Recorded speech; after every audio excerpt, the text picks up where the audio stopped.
Everything in nature has a rhythm. The seasons move from spring to summer. The moon moves from dark to full. And our bodies move from activation to relaxation.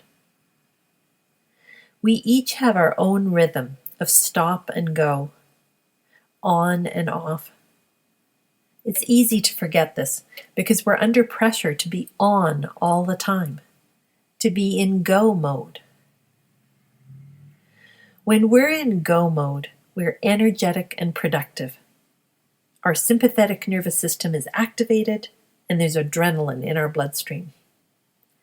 The go state is much admired in our culture. We like to talk about accomplishments, competitions, and efficiency. We feel good about ourselves when we're able to go, go, go without a pause. There's actually not a lot of room for stop in our world. We may have 10 or 15 minutes of relaxation time, but we often squeeze in another task rather than truly resting. When we are in stop mode, our muscles relax. Our minds and bodies slow down. We yawn and feel tired, and our digestive system becomes active and awake. These are all signs that the parasympathetic nervous system is applying the brakes and letting us know that it's time to slow down. Ideally, we'll listen and take a break. In actuality, though, most of us ignore these messages.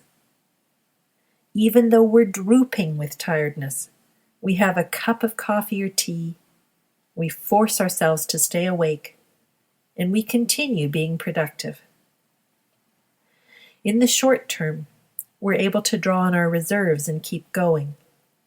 But if we push ourselves continuously without adequate rest, we become ill, and anxiety, exhaustion, insomnia, and burnout develop. Our nervous systems still need and expect us to follow the old rhythm of stop and go, rest and activity. This predictable movement back and forth keeps us healthy and prevents anxiety at the most fundamental level. So how to get back in touch with our natural rhythm?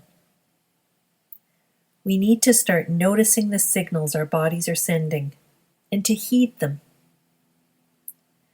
This is a tough thing to do when you're focused on others.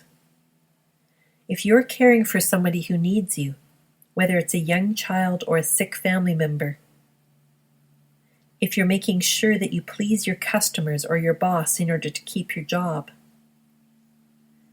or if you're the go-to person when somebody needs help, you may find it really difficult to take time for yourself.